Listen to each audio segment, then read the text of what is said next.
Thanks for watching Boston 25 Morning News. I'm Wale Aliyu. It is 9 a.m. It should be a little bit cooler today compared to yesterday. Let's check in with Boston 25 meteorologist Jason Brewer for a look at today's weather. What are we looking at today, Jason? Thanks, Jason. Well, Brockton police are investigating a nasty three-car crash that sent 2 people to the hospital with serious injuries. Let's get right to Boston 25's Jill Kanaka. She is live for us in Brockton with the latest information. Jill, good morning.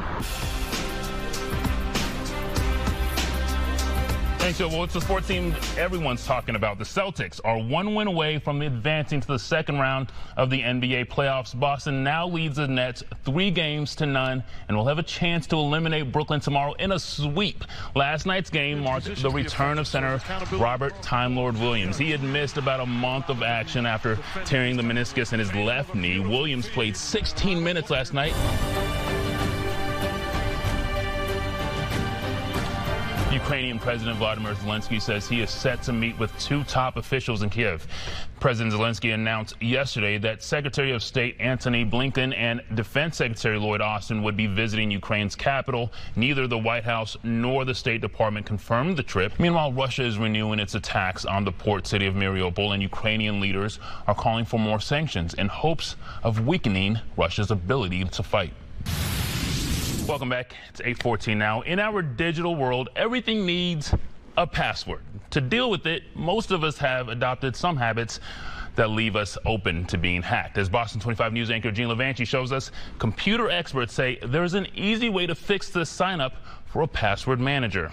Investigators are trying to figure out what sparked a fire at a multifamily home in Dorchester. The fire started at the house on Kingsdale Street yesterday morning. No injuries have been reported. 5 people and 5 dogs were forced out. The Red Cross is working to make sure everyone has a place to stay. Inflation continues to have a big impact on so many. The prices on everyday items continues going up with no end in sight. Boston 25 News reporter John Monahan talked with a local business professor who predicts we could be heading towards a recession. So we just celebrated Earth Day, and with so much focus on conservation, progress is now being made to clean up one of the state's most vital waterways. The Neponset River is 30 miles long, stretching from Foxborough to Boston, with about 1 million people living near its banks. The lower Neponset has been polluted for decades.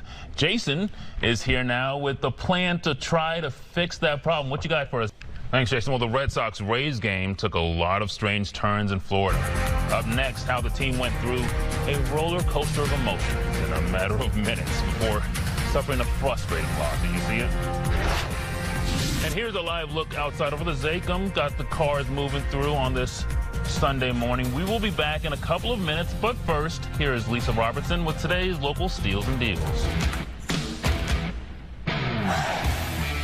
The Bruins are closing in on 50 wins this season. Impressive. Boston now has 48 victories after beating the Rangers at TD Garden. The Bees never trailed. David Pastrnak scored late in the first period there, and Taylor Hall scored earlier in the second. That would be all the offense the Bruins would need. They won 3-1. Boston visits the Canadiens tonight. A giveaway proved to be a real hit in Chicago. A local businessman gave away $1 million of free gasoline to drivers yesterday. Look at this line. More than 24 gas stations were part of the promotion. Each driver could get up to $50 worth of free gas. These days, I don't know how far that's going, but hey, I'll take it. Now, this was the 3rd time the businessman has held this type of event. And we, if you remember, saw a similar giveaway in Norwood earlier this month. Remember, Ernie Bach Jr. provided more than 7,000 gallons of free gas to drivers at the Rojo gas station in Norwood. It took place on April 1st and was dubbed April Fuels Day. See what he did there? A local woman turned grief over a loss into an impressive business. Coming up in about 15 minutes, she shares her tips if you're looking to become your own boss. Hi, Jason. All right, well, good morning. Yesterday up to the 60s in a lot of spots, and we started to see that coastal cooling, that trend expanding today, but I'm tracking a little sunshine. And they're the hottest team in the NBA. The Celtics are looking to sweep the Nets tomorrow. Still ahead, the boost the team received in Brooklyn.